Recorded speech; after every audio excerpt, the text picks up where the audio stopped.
தற்போதைய சந்தை நிலை. தற்போதைய சந்தை நிலை பல முக்கிய காரணிகளால் வகைப்படுத்தப்படுகிறது. பொருளாதார மந்தநிலை, வெளிநாட்டு நிறுவன முதலீட்டாளர்கள், எஃப்ஐ வெளியேற்றம், அமெரிக்க மகசூல் அதிகரிப்பு மற்றும் வலுவடையும் டாலர் ஆகியவற்றின் காரணமாக இந்திய பங்குச் சந்தை செப்டம்பர் 2024 இல் அதன் உச்சத்திலிருந்து குறிப்பிடத்தக்க சரிவை கண்டது.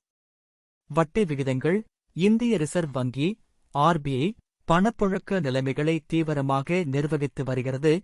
வங்கி அமைப்பில் பணப்புழக்கத்தை செலுத்துவதற்கான நடவடிக்கைகளை மேற்கொண்டு வருகிறது. பங்குச்சந்தை செயல்திறன். சென்செக்ஸ் மற்றும் நிஃப்டி போன்ற முக்கிய குறியீடுகள் ஏற்ற இறக்கங்களை சந்தித்துள்ளன. உதாரணமாக, சென்செக்ஸ் சமீபத்தில் 279.49 புள்ளிகள் சரிந்தது. நிஃப்டி 68 புள்ளிகள் சரிந்தது. துறைகள் பாதிக்கப்பட்டுள்ளன. தற்போதைய சந்தை நிலைமைகளுக்கு சில துறைகள் மிகவும் பாதிக்கப்படக்கூடியவை. சில்லறை வணிகம் மற்றும் விருந்தோம்பல்.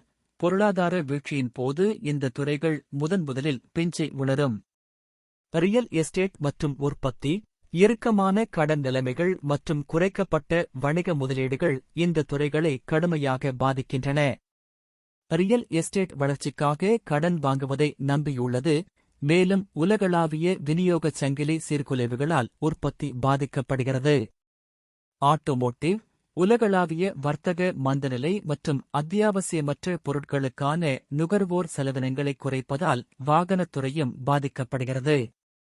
துறைகள் செழிக்கும். பொருளாதார வீழ்ச்சியின் போது சில துறைகள் சிறப்பாக செயல்பட முனைகின்றன.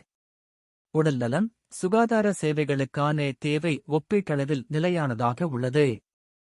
நுகர்வோர் ஸ்டேபிள்ஸ். அன்றாட வாழ்க்கைக்கு அவசியமான தயாரிப்புகள். தகவல் தொழில்நுட்பம். சில தகவல் தொழில்நுட்ப சேவைகள், குறிப்பாக இணைய பாதுகாப்பு மற்றும் தொலைநிலை பணி தீர்வுகள் தொடர்பானவை.